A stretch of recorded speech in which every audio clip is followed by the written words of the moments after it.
이런 일을 겪어보신 적 있으신가요? 세상이 일순 멈춘 듯 머릿속이 새하얗게 비워지는 그런 순간 말이죠. 저는 그날 그 찰나를 평생 잊지 못하게 되었습니다. 어느 토요일이었어요. 부동산 연락을 받고 신혼집을 살피러 찾아갔습니다. 가는 김에 청소 좀 하려고 양손 가득 청소 도구를 들고서요. 설렘의 발걸음이 깃털처럼 가벼웠어요. 2년의 연애 끝에 비로소 시작된 새로운 보금자리. 그 첫 자리를 제 손으로 정돈하고 싶었거든요. 카드키로 문을 열었죠.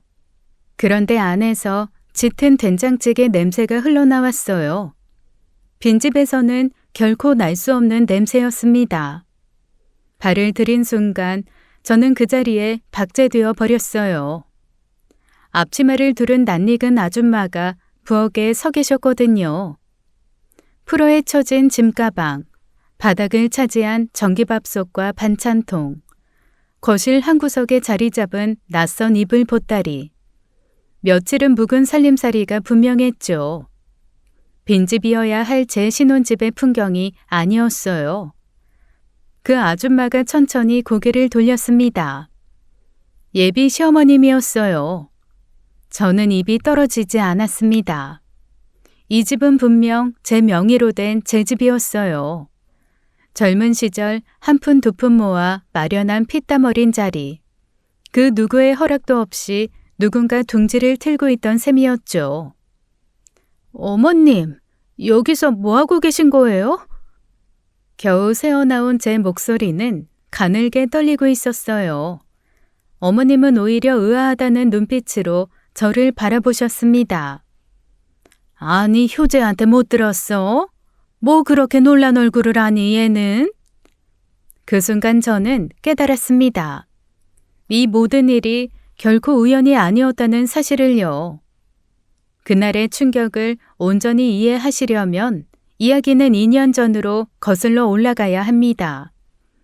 34이라는 나이가 어쩐지 무겁게 느껴지던 시절이었어요. 결혼이라는 두 글자에 대한 환상도 미련도 거의 남아있지 않던 때였죠. 그저 평범하게 일하고 가끔 친구를 만나며 살아가던 어느 날 회사 동료가 제 책상 앞에 슬그머니 다가왔습니다.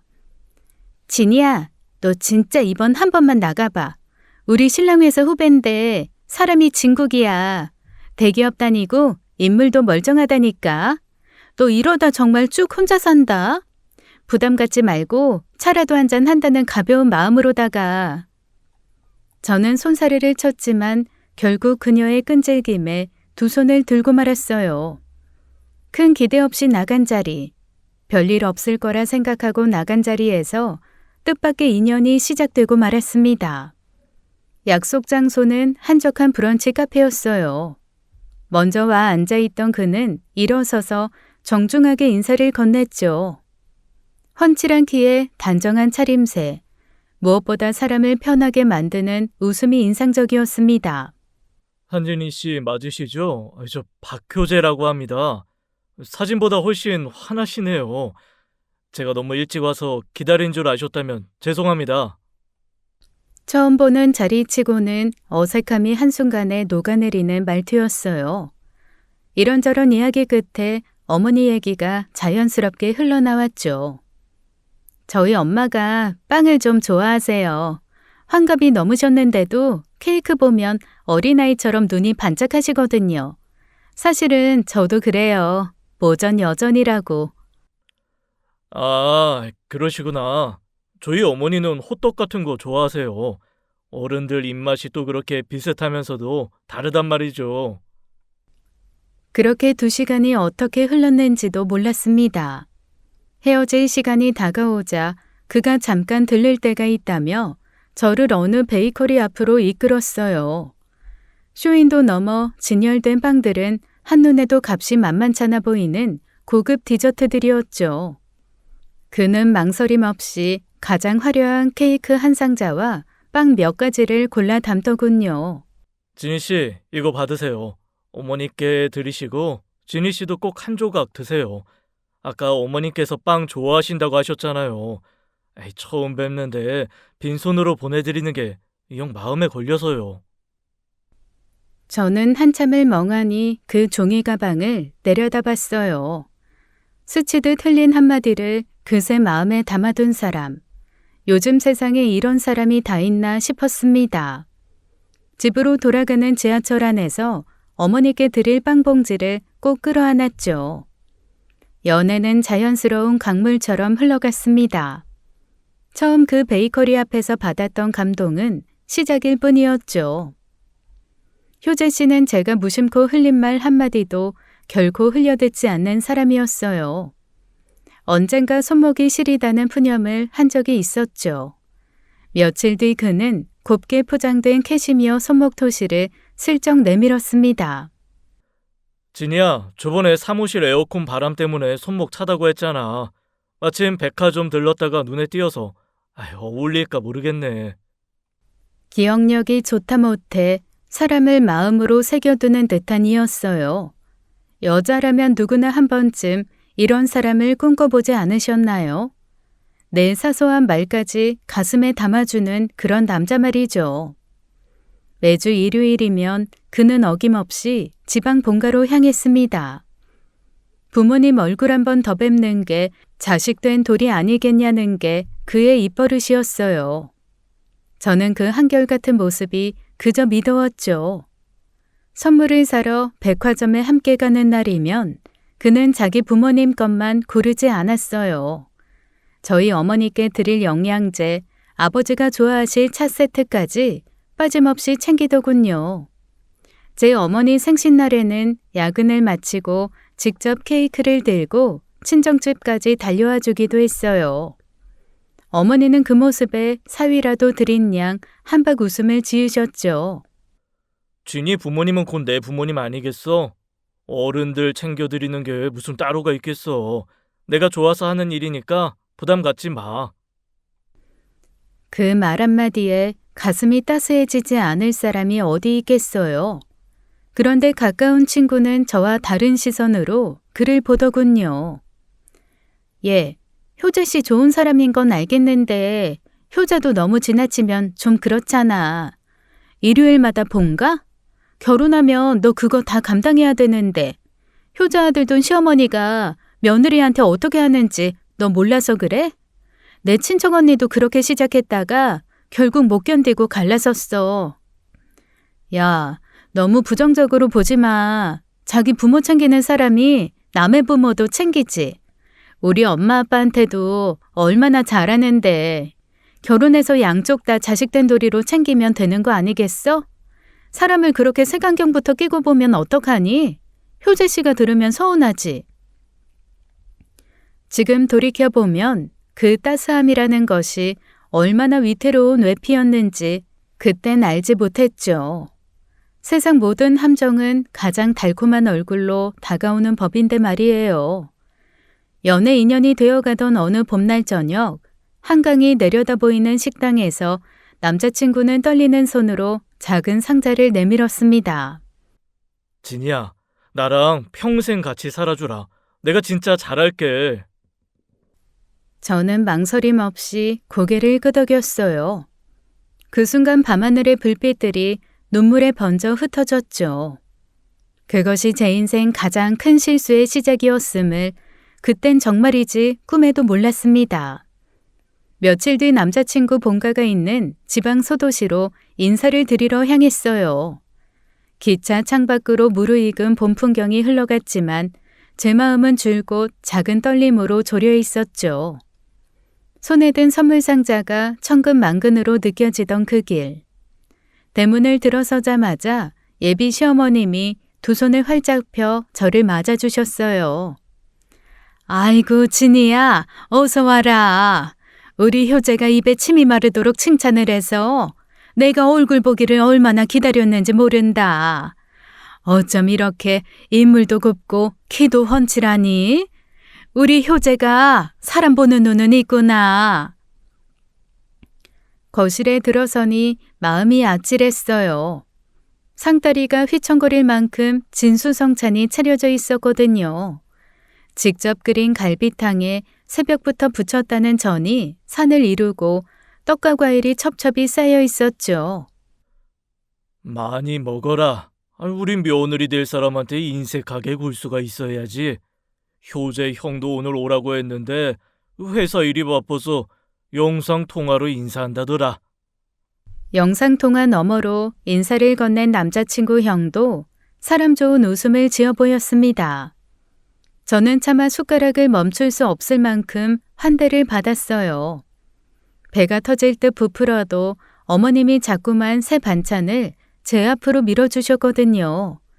식사가 끝날 무렵 예비 시어머님은 제 손을 두 손으로 꼭 붙으셨죠. 진이야, 너 같은 며느리 보는 게 내 평생 소원이었어. 이제 너는 우리 집 딸이다. 나도 너 엄마처럼 끔찍하게 챙길 거니까 시댁이라고 어렵게만 생각하지 말어. 저는 그 말씀에 코끝이 뜨끈해졌어요. 돌아오는 기차에서 남자친구의 손을 잡고 저는 가만히 미소 지었죠. 이 사람과 평생을 함께해도 좋겠다는 확신이 가슴 깊은 곳에서 차오르더군요. 며칠 뒤 양가 부모님이 마주 앉은 상견례 자리도 잔잔한 봄볕처럼 무사히 흘러갔습니다. 식사를 마치고 양쪽 어른들은 환한 얼굴로 사돈의 연을 약속하셨어요. 저는 그제야 어깨에 얹혀있던 짐을 내려놓은 듯 한시름을 놓았죠. 모든 따스함의 이면에 무엇이 도사리고 있었는지 그땐 짐작조차 하지 못한 채 말이에요. 결혼 준비라는 게 시작돼 보면 알게 되죠. 연애 때 보이지 않던 현실의 무게가 어깨 위로 차곡차곡 얹히는 일이라는 걸요. 가장 묵직한 짐은 역시 신혼집 문제였습니다. 저에게는 광진구에 아파트 한 채가 있었어요. 30쯤 한 푼 두 푼 모은 돈에 빚까지 끌어 마련해둔 제 인생의 작은 보루였죠. 월세 입자를 들여 매달 알뜰히 임대료를 받고 있었습니다. 그 한 줌 월세가 제 노후의 기둥이 되어줄 거라 믿어 의심치 않았어요. 명품 가방 한 번 들어본 적 없고 출근길 커피 한 잔도 사치로 여기며 모은 세월이었죠. 한 평 한 평 마련해 본 사람만이 아는 무게가 있는 법이에요. 피땀 어린 그 자리는 단순한 부동산이 아니죠. 지나온 인생의 훈장이자 여자 혼자서도 의연히 살아갈 수 있다는 자존심의 마지막 보루였어요. 어느 날 저녁 남자친구가 식사를 하다 말고 어렵게 입을 뗐습니다. 진이야, 내가 진짜 조심스러운 얘기 하나 꺼내도 될까? 요즘 서울 아파트 값이 미친 듯이 올라서 우리 형편에 신혼집 새로 구하기가 너무 빠듯하잖아. 너 그 광진구에 그 아파트 있잖아. 차라리 거기 세입자 내보내고 우리가 들어가 사는 건 어떨까? 너한테 부담 주려는 게 절대 아니야. 그냥 한번 의논해 보자는 거지. 남자친구가 어찌나 조심스럽게 말을 꺼내던지요. 행여 제 마음 다칠까봐 단어 하나하나를 고르는 듯한 모습이었어요. 곰곰이 따져보니 그 말도 일리가 있더군요. 따로 신혼집을 새로 사들일 만큼 모아둔 돈이 제게도 빠듯했거든요. 월세 수입이야 아쉽지만 매달 빠져나가는 대출이자에 비할 바가 못했고요. 오빠 말이 맞는 것 같아. 어차피 우리 둘 다 출퇴근 가능한 거리고 새로 무리해서 빚낼 필요도 없잖아. 그렇게 하자. 제 대답에 남자친구의 얼굴이 환해졌어요. 진이야, 진짜 고맙다. 네가 이렇게 통 크게 결정해줘서 내 어깨 짐이 다 풀린 기분이야. 대신 가전, 가구하고 인테리어는 다 내가 책임질게. 네 집에 들어가 살게 됐으니까 그 정도는 내가 해야 도리지. 신혼집 예쁘게 꾸며줄게. 저는 그 말이 어찌나 든든하게 들리던지요. 내 명의의 집이라도 두 사람이 함께 채워가는 살림이라며 끝까지 제 자존심을 세워주는 사람이었죠. 그날 밤 저는 남자친구에게 더 깊은 신뢰를 품게 되었어요. 그 따뜻했던 식사 자리가 제 인생을 송두리째 흔들 거대한 사기극의 첫 장면이었음을 그땐 단 한 톨도 짐작할 수가 없었습니다. 그런데 며칠 뒤였습니다. 부케를 어떤 꽃으로 할지 고심하던 시기였어요. 세상이 온통 분홍빛으로 물드는 듯한 짧은 한철이었습니다. 어느 토요일 밤 남자친구의 표정이 평소와 사뭇 달랐죠. 뭐가 그리 무거운지 한참을 뜸들이다 어렵게 입을 떼더군요. 진이야, 너한테 진짜 미안한 얘긴데, 우리 형이 사고를 좀 쳤어. 사귀던 여자가 있는 줄 몰랐는데, 글쎄 그 여자가 임신을 했다는 거야. 8개월이래. 우리 부모님 지금 청천벽력이라고 정신을 못 차리고 있으셔. 임신? 8개월이면 이미 배가 부른 상태일 텐데. 아주버님 결혼 같은 거 생각 없으셨던 거 아니었어? 어떻게 갑자기 이렇게 돼? 그러게 말이야. 우리 형이 누구냐? 평생 연애 한 번 변변히 못 해본 사람이었어. 솔직히 부모님이랑 나도 형 결혼은 거의 포기하고 있었거든. 그런데 이번에 아이까지 들어섰다니까 부모님은 차라리 잘 됐다고 하셔. 이 기회 놓치면 우리 형 진짜 평생 늙어 죽을지도 모른다고. 긴 한숨 끝에 남자친구가 제 손을 슬며시 잡았죠.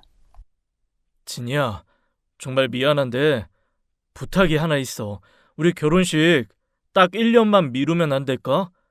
형이 먼저 식 올리는 게 순서고 한 집에 두 잔치 연달아 치르기엔 부모님도 좀 힘들어 하셔서 형 아이가 태어나서 어느 정도 자리 잡으면 그땐 진짜 너 하고 싶은 대로 다 해줄게. 평생 갚으면서 살게. 가슴 한구석이 묵직하게 가라앉는 기분이었어요. 하지만 형이 먼저 장가를 가는 것이 순리라는 말도 틀리지도 않았죠. 다 큰 어른들이래 동생이 새치기 하듯 식을 올린다면 두고두고 입에 오를 일이기도 했고요. 그래, 알았어. 어차피 아주버님이 먼저 결혼하시는 게 맞지. 1년 정도면 우리도 좀 더 차분히 준비할 수 있고. 남자친구는 마치 무거운 짐이라도 내려놓은 사람처럼 길게 한숨을 내쉬더군요. 이해는 했어요. 하지만 마음이 마냥 가벼울 수만은 없었습니다. 이미 광진구 세입자에게는 재계약하지 않겠노라 못 박아 통보한 뒤였거든요. 1년 동안 꼬박꼬박 들어올 수 있던 월세가 통째로 허공으로 날아간다는 뜻이었어요. 손에 쥐었던 한 줌 모래가 솔솔 새어나가는 기분이라고나 할까요? 그래도 저는 이해하려 애썼어요. 식구가 될 사람을 위한 양보라 여기면 못할 일도 아니라 다독였죠. 그것이 단지 첫 양보였다는 사실을 그땐 정말이지 알지 못했습니다. 그리고 며칠이 채 지나지 않았을 때였습니다. 남자친구가 회사 앞으로 저를 데리러 와 어딘가 분주한 얼굴로 운을 떼더군요. 진이야, 곰곰이 생각해봤는데 말이야. 우리 신혼집 광진구로 하는 거 다시 좀 의논해봐야 할 것 같아. 너네 회사도 DMC 쪽이고 우리 회사도 그 동네잖아. 광진구에서 거기까지 매일 출근하기에는 너무 멀잖아. 차라리 직장 근처에 전세 하나 새로 잡는 게 어떨까? 며칠 만에 듣는 또 다른 부탁에 저는 눈을 깜빡일 수밖에 없었어요. 오빠, 무슨 소리야. 광진구에서 DMC 1시간이면 가는데. 통근거리야 대중교통 이용하면 그만이지. 게다가 그 집에 살자고 한 게 누구야? 나 이미 세입자한테 계약 끝나면 나가달라고 못 박아둔 상태야. 세입자야 또 구하면 되지. 광진구 워낙 인기 동네라 며칠이면 새 사람 들어와. 그것보다 우리 신혼생활이 더 중요하잖아. 1시간, 2시간 출퇴근에 짐 빠지면 둘 다 신혼이 무슨 신혼이야. 차라리 광진구는 전세로 내놓고 거기에 보증금으로 은평이나 상암 쪽에 전셋집 한 채 잡자. 거기는 신축도 많고 다 깨끗해. 세입자야 또 구하면 되지. 그 한마디가 마치 마른 종이를 구겨 던지는 것처럼 가볍게 떨어졌죠. 저는 잠시 호흡을 가다듬고 다시 입을 열었어요. 오빠, 그게 말처럼 쉬운 일이 아니야. 나 현금은 얼마 없어. 거기다 광진구 전세 보증금으로 그쪽 직장 근처 전세를 잡으려면 모자랄 텐데. 그건 걱정 마. 모자라는 부분은 내가 채울게. 내 돈이라고 따로 있겠어? 우리 돈이지. 광진구 전세금에다가 내가 보태서 좋은 자리로 잡자. 너 명의로 해도 되고 공동 명의로 해도 되고. 그건 네가 정해. 말은 그럴싸했죠. 하지만 따져보면 결국 광진구라는 제 자산을 한 겹 더 드러내는 일이었어요. 전세입자를 받기까지 또 얼마나 시간이 걸릴지, 그 사이에 비는 기간은 또 누구의 몫인지 머리가 지끈거렸죠. 며칠 사이 2번이나 입장을 바꾸며 사람을 휘두르는 그 모습에 속이 부글거리지 않았다면 거짓말이었어요. 이랬다 저랬다 하는 남자친구 때문에 제가 짊어진 손해가 이미 한둘이 아니었거든요. 그래도 마지막 순간 저는 그 분노를 꾹 눌러 삼켰습니다. 평생을 함께 살아갈 사람과 시작부터 얼굴 붉히고 싶지 않다는 미련한 마음이 발목을 잡더군요. 알았어. 그렇게 하자. 대신 부동산은 같이 다니면서 정하자. 대답하는 제 목소리가 어딘가 까칠하게 갈라져 나왔어요. 그 까칠함을 그땐 사소한 짜증쯤으로 흘려보냈습니다. 훗날 돌이켜보면 그것은 마음 깊은 곳이 보내던 첫 경고였는데도 말이죠. 며칠 뒤 저는 광진구 집을 다시 전세 매물로 내놓았습니다. 부동산에는 비밀번호까지 일러주며 손님 오면 알아서 보여달라 일임해 두었죠.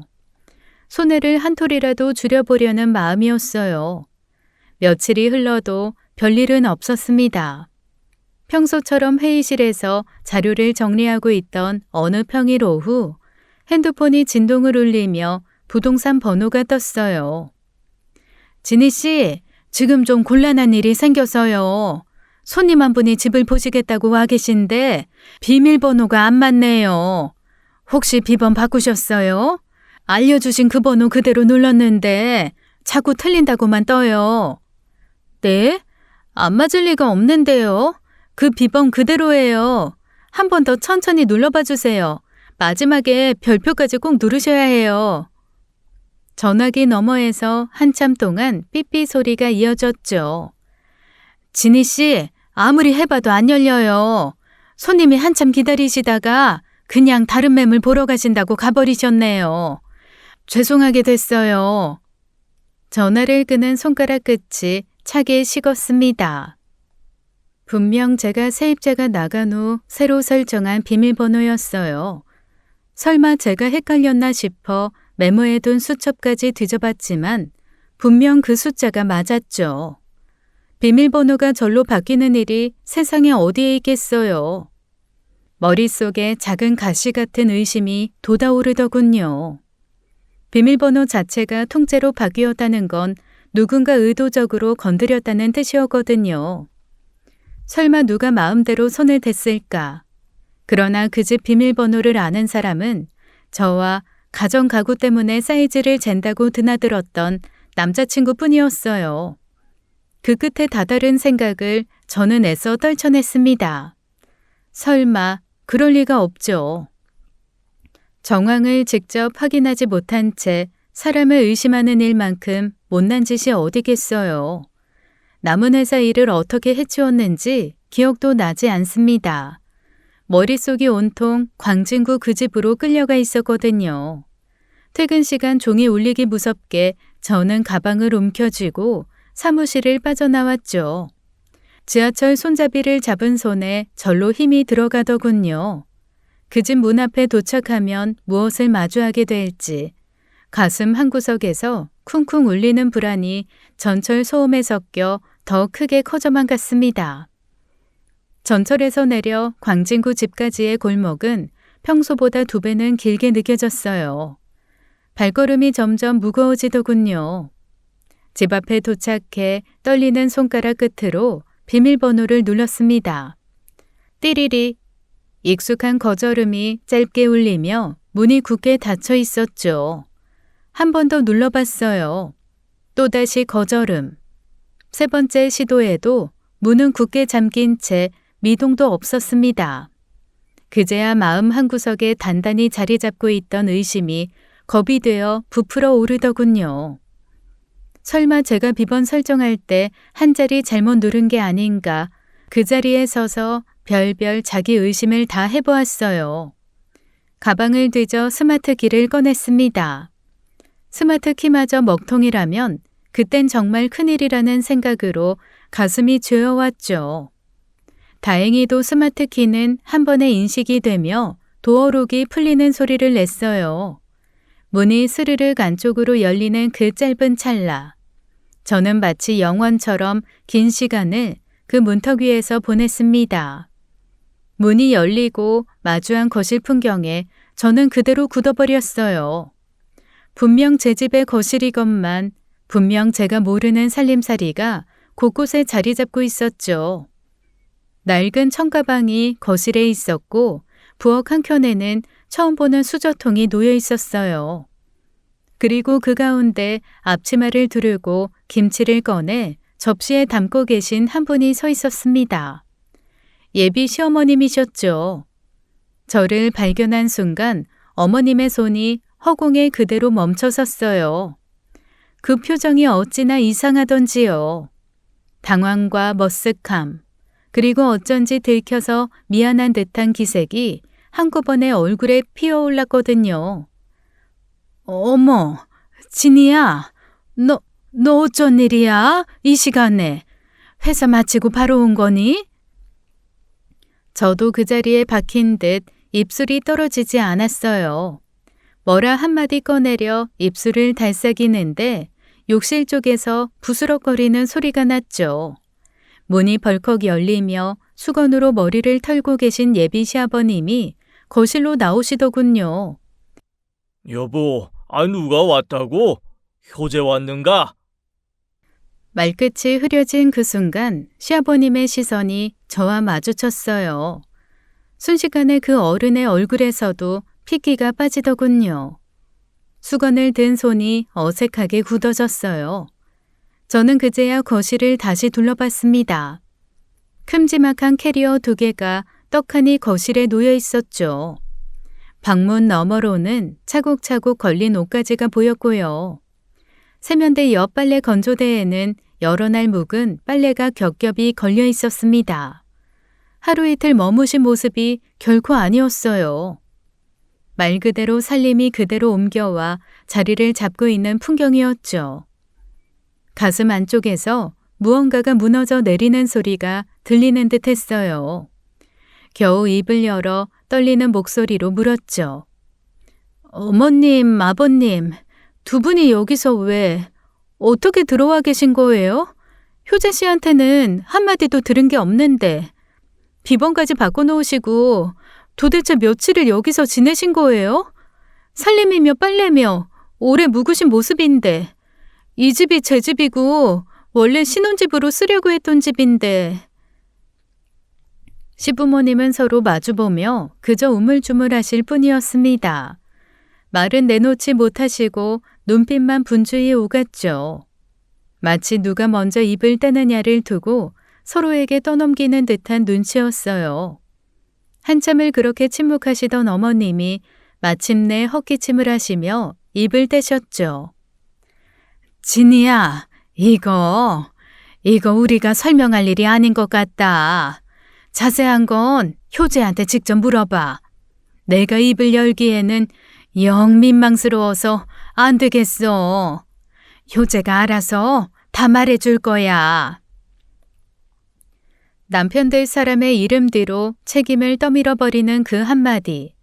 두 어른이 자식의 그늘 뒤로 숨어버리는 광경이 그토록 초라할 줄은 미처 몰랐죠. 저는 멍하니 두 분의 얼굴만 번갈아 바라볼 뿐이었습니다. 저는 예비 시부모님께 더는 한마디도 묻지 못한 채 가방을 움켜쥐고 그 집을 빠져나왔어요. 엘리베이터 거울에 비친 제 얼굴은 핏기가 가시고 입술이 새파래져 있었어요. 길에 나서자마자 떨리는 손으로 남자친구에게 전화를 걸었습니다. 신호 2번 만에 그가 전화를 받았어요. 진이야, 무슨 일이야? 너 목소리가 왜 그래? 오빠, 나 지금 광진구 집이야. 어떻게 된 거야? 어머님, 아버님이 여기 살림 차려놓고 계셔. 비번까지 바꿨어. 무슨 일이야, 지금? 전화기 너머에서 한참 동안 침묵이 흘렀죠. 마침내 남자친구가 무거운 한숨과 함께 입을 뗐습니다. 지금 만나자. 만나서 다 설명할게. 전화로 할 얘기가 아니야. 도착한 카페에는 남자친구가 이미 양손으로 머리를 감싸쥐고 앉아 있었어요. 평소에 환한 얼굴은 온데간데 없이 핏기가 가셔 있었죠. 오빠, 무슨 일인지 처음부터 끝까지 한마디도 빼지 말고 다 말해. 어머님, 아버님 두 분이 왜 내 집에 들어와 계셔? 비번은 또 누가 어떻게 바꾼 거야? 남자친구가 깊게 숨을 들이쉬더니 떨리는 목소리로 입을 열더군요. 진짜 미안하다. 우리 어머니 지난달에 암 진단 받으셨어. 3기래. 의사가 서울 큰 병원으로 옮기라고 해서 매주 항암 받으러 다니시는데 끝나고 지방까지 5시간을 차 타고 내려갈 수가 있어야지. 아니, 모텔도 한두 번이지. 매주 그러기엔 어머니가 너무 힘들어하셔서. 마침 광진구 집이 우리나라 최고 병원 근처고 어차피 비어있는 집이고 해서 정말 잠깐만 어머니 모실 생각이었어. 가구 드린다며 비번을 알려달라 했던 그 무렵 제가 별 생각 없이 일러주었던 숫자가 결국 이 모든 일의 빗장이 되었던 거죠. 저는 한순간 마음이 헝클어졌어요. 암이라는 두 글자가 가슴을 콱 누르더군요. 하지만 곧 다른 한쪽에서 차게 식은 분노가 머리를 들었죠. 오빠, 어머님 편찮으신 거야. 가슴 아프지. 정말 가슴 아파. 그런데 그렇다고 해도 내 허락도 없이 어떻게 두 분을 내 집에 들여? 그것도 지금 며칠째야. 비밀번호까지 다 바꿔놓고 오빠 말 한마디면 됐을 일이잖아. 진이야, 어머니 사정이 이러니 부탁한다. 한마디면 내가 거절할 사람이야? 진이야, 그래. 미안한데. 우리 엄마가 지금 3기 암이라잖아, 3기. 너는 그 얘기 듣고 어머님 어떡하시냐 한마디 묻기 전에 비번 따지는 게 먼저냐? 사람이 죽고 사는 문제 앞에서 그깟 집이 그렇게 중요해? 너 진짜 그렇게밖에 못 보는 거야?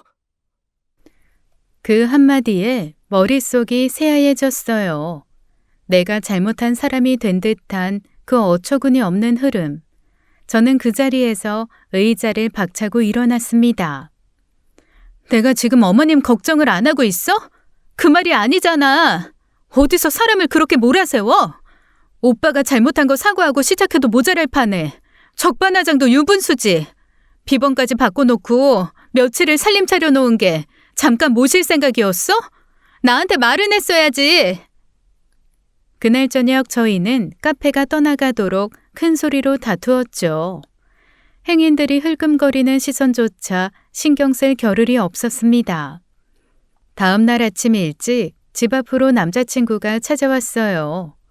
집 앞에서 본 남자친구는 부어오른 두 눈이 밤새 한숨도 못 잔 사람의 얼굴을 하고 있었습니다.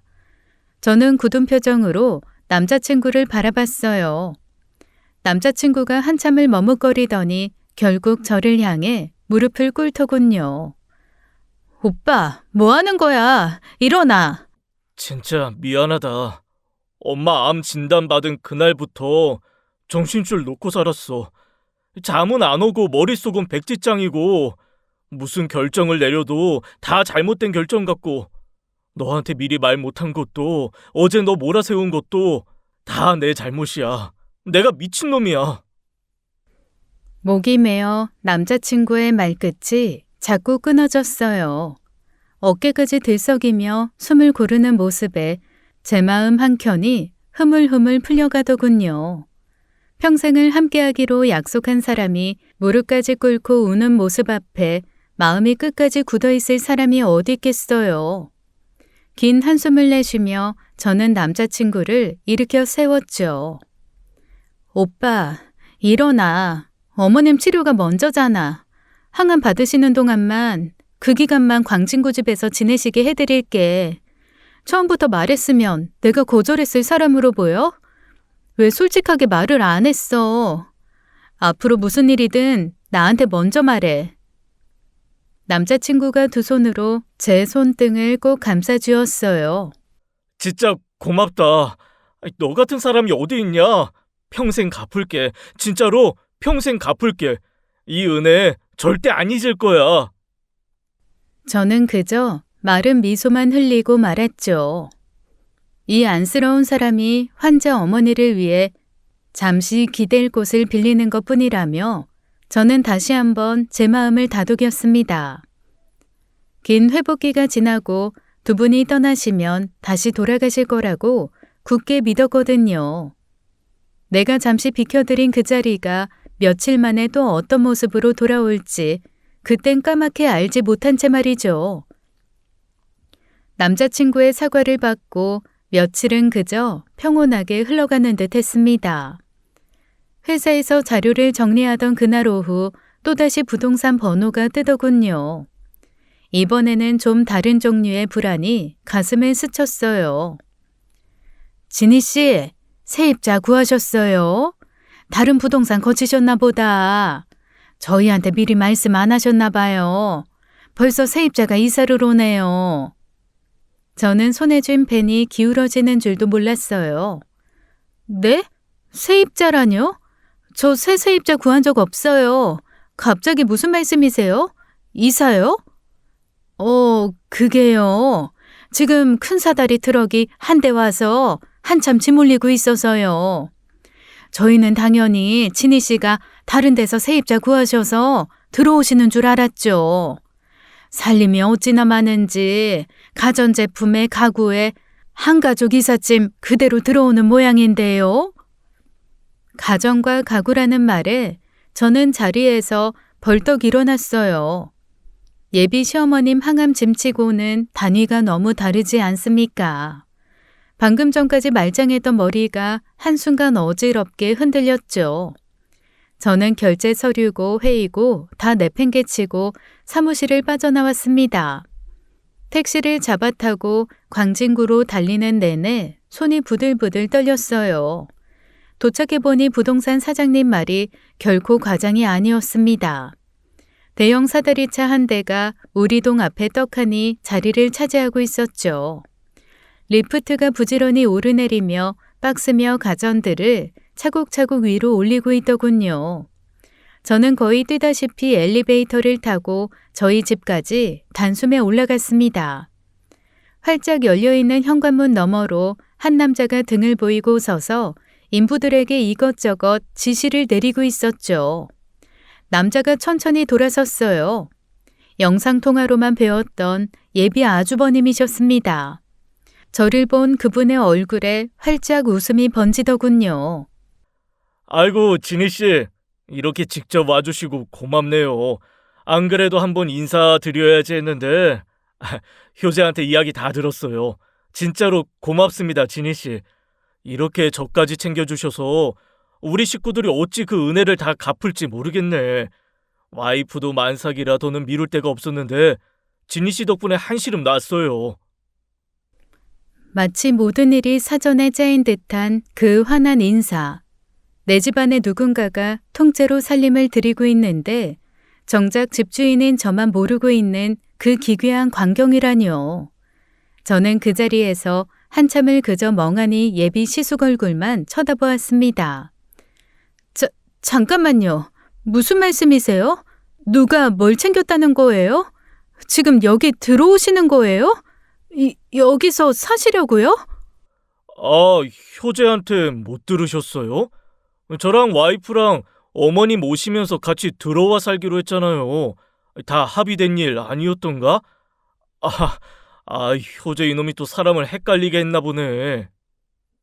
거짓말처럼 그 순간 등 뒤에서 익숙한 목소리가 들려왔어요. 진이야, 어떻게 왔어? 잠깐, 우리 둘이 얘기 좀 하자. 남자친구가 제 팔을 잡아 서둘러 안방 쪽으로 저를 끌고 갔습니다. 문이 닫히기도 전에 남자친구가 변명을 줄줄이 늘어놓더군요. 진이야, 들어봐. 어머니 항암 받으시는데 옆에서 한시도 떨어지면 안 되는 상황이야. 누가 곁에서 챙겨드려야 하는데 아버지 혼자서는 도저히 감당이 안 되시잖아. 다행히 형수가 자기가 들어와서 어머니 간병하겠다고 자초해줬어. 형수도 만삭이라 어머니 모시면서 본인 출산 준비도 같이 하면 일석이조라고. 그러면 우리 형도 자연스럽게 같이 들어와야 하잖아. 신혼부부니까. 결국 어머니랑 형 내외랑 다 같이 들어와 살아야 어머니가 사시지. 그래서 나도 고민 끝에 결정한 거야. 저는 남자친구의 얼굴을 찬찬히 들여다봤어요. 거기에 미안함의 그림자조차 어른거리지 않더군요. 마치 자기가 합리적 결정을 내렸다는 자부심마저 묻어났어요. 가슴 깊은 곳에서 무언가가 차게 식어 굳어가는 소리가 들렸습니다. 오빠, 이 집이 누구 집이야? 내 집이야, 내 집. 내 허락도 없이 시댁 식구 4명이 통째로 들어와 사는 게 세상 어느 법에 있어? 그것도 만삭 형님까지. 곧 갓난아기 나오면 5이야. 백보 양보해서 어머님 간병이 절박하면 나한테 한마디라도 했어야지. 저번에 내가 뭐라고 했어? 나한테 묻고 하라고 했잖아. 그런데 또 통보야?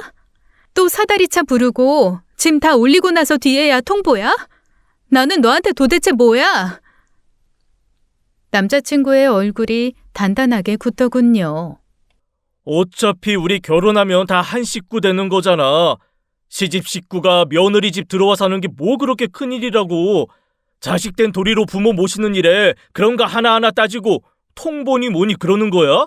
너 결혼한다는 사람이 그러면 안 되지. 한 식구. 그 3글자를 듣는 순간 제 안에서 무언가가 뚝 부러지는 소리가 났어요.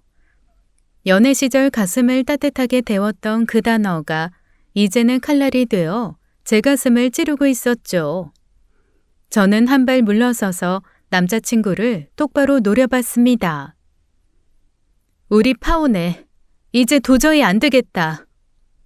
그 한마디가 제 입에서 나오는데 단 한 톨의 망설임도 없었어요. 너 지금 무슨 소리야? 우리 엄마가 3기 암이라잖아. 죽고 사는 문제 앞에서 너 진짜 고작 집 하나로 따지고 앉아 있을 거야? 야, 유세도 이런 유세가 없다. 너 이렇게까지 속물이었어? 평생 같이 살자고 약속해놓고 이 정도 사정에 파혼이라는 말이 어떻게 그렇게 쉽게 나와? 우리 엄마가 암인데 이 정도도 못해줘? 속물. 평생 한 평 한 평 모아 마련한 자리를 내어달라는데 거절했다고 듣게 된 그 한마디. 그 단어가 제 마지막 정마저 활활 태워 제로 만들어버리더군요. 뜨거운 불꽃이 한 줄기 찬바람에 푹 꺼져 차가운 잿더미만 남는 그런 순간이었죠. 저는 남자친구를 더는 쳐다보지도 않고 안방문을 열어젖히고 거실로 나갔습니다. 마침 인부들이 무거운 가전을 등에 지고 옮기고 있었죠. 잠깐만요. 작업 다 멈춰주세요. 이 집은 제 명이고 제 집이에요. 이 집에 이사 들어오는 거 제가 허락한 적 없습니다. 사기당한 이사예요. 지금 즉시 짐 다 도로 가지고 내려가 주세요. 인부들이 어리둥절한 얼굴로 서로를 쳐다봤어요. 거실에 쭈뼛 서 계시던 예비 시부모님과 남자친구 형도 일제히 저를 돌아보았죠. 저는 한 분 한 분과 눈을 맞춰가며 또렷하게 한마디 한마디 박아 넣었습니다. 아줌마, 아저씨, 그리고 방금 제 전남자친구가 된 인간의 형 되시는 분, 저 방금 박효재랑 파혼했습니다. 이제 저는 이 집안과 아무 인연도 없는 사람이에요. 그러니까 3분 모두 지금 이 자리에서 당장 바로 나가주세요. 한 분도 빠짐없이요. 제 동의 없이 들어오신 그 순간부터 3분 모두 무단 침입자세요. 지금 안 나가시면 경찰 부르는 수밖에 없어요. 거실의 무거운 침묵이 잠시 내려앉았어요. 그 침묵을 깨고 가장 먼저 입을 연 사람은 남자친구 형이었죠. 이게 무슨 소리야? 어디서 사람을 이렇게 무안을 줘? 우리가 무슨 도둑이야? 결혼식 며칠 안 남은 나한테 이런 식으로 굴면 재수 씨 앞으로 뭐가 되겠어? 나 결혼식이 코앞이야, 코앞. 다음 주 토요일에 식 올리고 일주일 후면 이 집에 들어오는 거 다 계획돼 있었는데 지금 이러면 나는 어디 가서 신혼집을 잡으라는 거야? 마누라는 만삭이고. 예비 시모도 옆에서 거들기 시작하셨죠. 너 어떻게 그러니? 이 어미가 암 환자야. 항암 받느라 죽도 못 넘기고 있는 사람한테 어떻게 그런 모진 말을 해? 나가라니. 나가긴 어딜 나가? 진이야, 너 어른들 면을 그렇게까지 짓밟아야 시원하겠니? 결혼하면 다 한 식구잖아. 한 번만 봐줄 수 없어? 저는 짧은 헛웃음이 새어나왔습니다. 저기요. 저 이제 이 집 예비 며느리 아니고요. 신혼집이 그렇게 절박하시면 저한테 전세금부터 내놓으세요. 시세대로 받겠습니다. 그러시면 살게 해드릴게요. 어차피 제 명의 집에 들어오시는 거니까 정당하게 계약하고 돈 내고 사시면 될 일 아니에요. 예비 시숙의 얼굴이 일그러지더군요. 전세금? 아, 내가 그런 큰 돈이 어디 있다고. 지금 와서 갑자기 무슨 전세금이야. 전세금이 부담되시면 월세로 사세요. 시세대로 받을게요. 매달 꼬박꼬박 입금만 하시면 깨끗하게 임대차 계약서 써드릴게요. 그것도 못 하시겠으면 지금 짐 챙겨서 나가시면 돼요. 그것도 싫으면 경찰서 가시든가요. 어떻게 할래요? 계약하시고 사실래요? 아니면 교도소에서 사실래요? 거실 안의 모든 사람들이 입을 떡 벌리고 저를 쳐다봤어요. 너 그게 지금 우리한테 할 소리냐? 어른들 앞에서 어디 월세 내라 전세금 내라. 그게 며느리 될 사람 입에서 나올 말이야? 너 정말 사람이 어쩜 그렇게 변했니? 나 화나면 무섭다. 저는 그 말이 어찌나 어이없는지 한참을 마주 쳐다보고 말았어요. 내 집에 무단으로 들어와 살림 차린 분들이 시세대로 돈을 내라는 말에 도리어 며느리 자격을 운운하다니요. 남자친구가 갑자기 제 어깨를 거칠게 잡아 끌더군요. 너 지금 진짜 이게 무슨 짓이야? 너 이래놓고 앞으로 나하고 어떻게 나보려고 그래? 어? 우리 식구들 앞에서 이렇게 망신을 줘놓고 이 결혼 어떻게 끝까지 가려고 그래? 정신 차리고 사과부터 해?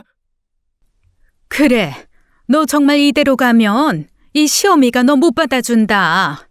죽었다 깨나도 너 며느리로 못 받아.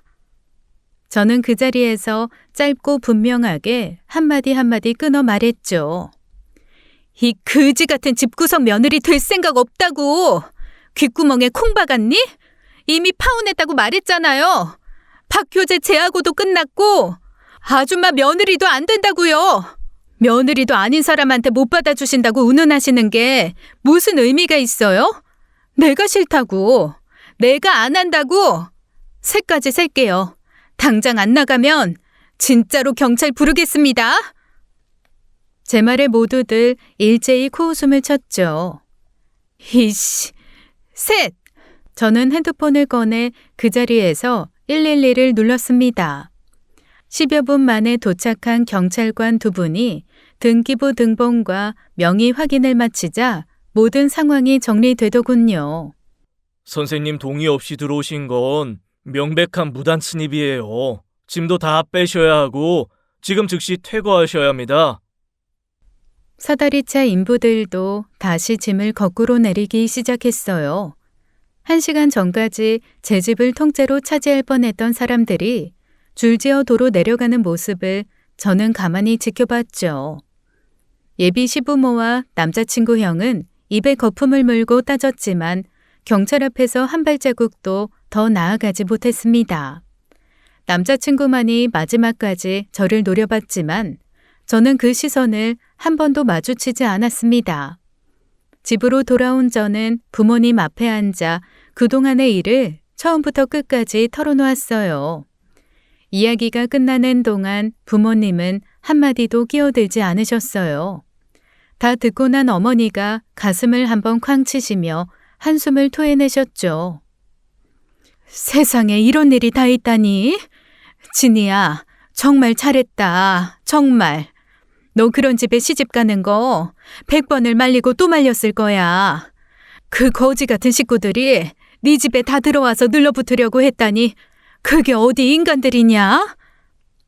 아버지는 굳은 얼굴로 한참을 바닥만 노려보시더니 짧게 한마디 건네셨어요. 파혼 잘했다. 그 집안 면면을 진작에 봤으면 내가 먼저 갈라놨을 거야. 결혼 전에 알게 된 것도 어떻게 보면 네 복이다. 그 한마디에 제 가슴 한복판이 뜨거워지더군요. 평생 깐깐하시기로 유명한 우리 아버지가 단번에 제 편을 들어주시는 그 순간이었으니까요. 식탁에 잠시 평온이 내려앉았어요. 그런데 그 평온은 오래가지 못했습니다. 핸드폰이 거의 1분 간격으로 진동을 울려대기 시작했거든요. 전부 남자친구의 이름이었습니다. 저는 결국 한 번 통화를 받았어요. 진이야, 너 정말 이러면 안 되지. 부모님이랑 형이 어디 갈 데가 없잖아. 어? 빨리 만나서 얘기하자. 응? 박재호 씨, 다시 말할게요. 저 당신이랑 파혼했어요. 이 통화가 마지막이에요. 가족분들 갈 데가 없다니 참 안타깝기도 하지만 해결 방법은 박재호 씨가 알아서 찾으세요. 그 집은 처음부터 끝까지 제 집이었으니까. 다시는 연락하지 마세요. 이 미친놈아. 전화를 끊자마자 저희 집 초인종이 울렸어요. 문 너머에 누가 서 있을지는 묻지 않아도 알 수 있었죠. 아버지가 천천히 일어서 직접 문을 여셨습니다. 문틈으로 남자친구의 부어오른 얼굴이 들어왔어요. 자네 내 집에 무슨 낯짝으로 찾아왔나? 그 집안 식구가 내 딸 집을 통째로 빼앗으려던 일, 자네 입으로 하나하나 설명할 자신이 있는가? 아버님, 저는 정말 이해가 안 됩니다. 우리 어머니가 암이세요. 간병해 줄 사람이 절박하니까 형이 들어와서 함께 사는 걸 진이가 좀 이해해 줄 수 있는 거 아닙니까? 이게 그렇게 큰일이에요? 저는 진이가 왜 이러는지 제가 더 답답해 미치겠어요. 저와 부모님이 동시에 입을 떡 벌리고 남자친구를 마주봤죠. 정 그렇다면 형은 내보낼게요. 그러면 그 집 비잖아요. 제가 진이랑 결혼해서 진이가 들어와서 저희 어머니 간병해주면 모든 게 깨끗하게 정리된 일이에요. 신혼 좀 미루면 어떻습니까? 이렇게 하면 되겠습니까? 그 말이 끝나기도 전에 어머니가 자리에서 벌떡 일어나 소리치셨어요. 이 미친놈아, 네가 미쳐도 단단히 미쳤구나. 내 딸한테 시집도 가기 전부터 시어미 똥기저귀 갈게 하라는 게야? 내 귀한 딸이 너희 집 간병인이냐? 어머니께서 제가 말릴 틈도 없이 남자친구 싸대기를 풀스윙으로 후려쳤죠. 저희 어머니 정말 평생 그 누구에게도 손댄 적 없는 분입니다. 그런데 어머니가 얼마나 화가 나시고 어이가 없으면 저러셨을까요? 아버지가 어머니 어깨를 잡아 앉히신 뒤 남자친구를 똑바로 노려보셨죠. 내 딸 자네한텐 못 준다. 죽어도 못 줘. 다시는 우리 집 근처에 얼씬도 마라. 아, 당장 나가. 또 나타나면 그땐 뺨 한 대로 안 끝나. 문이 쾅 닫히는 소리에 거실이 한번 출렁이더군요. 파혼한 그날 밤부터 남자친구의 전화는 끊이지 않았습니다. 밤이고 새벽이고 시도 때도 없이 울려대는 진동에 결국 저는 모든 번호를 차단해버렸죠. 문자도 SNS도 한 줄 한 줄 차곡차곡 다 끊어냈어요. 그렇게 한두 달이 흐르는 사이 일상이 조금씩 제 곁으로 다시 돌아오더군요. 광진구 집은 다시 깨끗하게 비워졌고 새 세입자도 무사히 들였습니다. 회사 일에 집중하다 보니 생채기 같던 마음에도 살얼음이 얇게 덮이기 시작했죠. 그날도 친구들과 모처럼 시내에 나간 한가로운 토요일 오후였습니다. 번화가의 한 카페 문을 밀고 들어선 순간 저는 그 자리에 그대로 박혀 한참 동안 발이 떨어지지 않았어요. 창가 가장 환한 자리에 어쩐지 낯익은 옆모습 하나가 시야를 잡아 끌었거든요. 곱게 화장을 하고 화려한 진주 목걸이까지 걸친 한 아줌마. 탁자 위에는 휘핑크림 가득한 케이크 2조각과 커피잔이 놓여 있었죠. 수다와 웃음이 어찌나 맑게 흘러나오는지 멀리서도 또렷하게 들렸어요. 전남친 엄마였어요. 항암 받느라 머리 다 빠지고 죽도 못 넘긴다던 그분이 분명히 맞았죠. 저는 친구들의 손을 잡고 슬쩍 기둥 뒤로 몸을 숨겼어요. 옆에는 전남친 엄마와 비슷한 또래의 아주머니 둘이 앉아 있었습니다. 말투며 표정으로 미루어 친자매들 같았죠. 대화 한 토막 한 토막이 그 카페 안에 또렷이 흘러나오기 시작했어요. 내 진이 그년 얘기만 하면 아직도 화병이 도진다. 사람이 어쩜 그렇게 표독해? 시집도 오기 전부터 어른들 앞에서 전세금 내라 월세 내라 따지고 들고 우리 효재가 좋다고 한 게 잘못이지. 시집을 만만찮게 가는 줄 알았으면 첫날부터 내가 정신 똑바로 차리라고 했을 텐데 결국 우리 효재가 너무 정이 깊은 게 죄야. 그년이 결혼식 코앞에서 우리 효재 눈물 콧물 다 빼놓고 도망가서 글쎄. 신혼집 자기 명이라고 그것 하나 끼고 앉아서 어찌나 유세를 떠는지 그년 부모도 어찌나 못된 분인지. 세상에 그런 애 효재가 어떻게 만났대? 천만 다행이지 뭐. 그런 모진 사람 안 들이고. 이게 다 무슨 뚱딴지 같은 소리입니까? 자기들 잘못은 한 톨도 말하지 않은 채 모든 책임을 저한테 덮어 씌우고 있는 전남친 엄마. 기둥 뒤에 숨어있던 제 손이 부들부들 떨려왔죠. 저는 그 자리에서 한 발자국 성큼 걸어나가 그분들 식탁 정면에 섰습니다.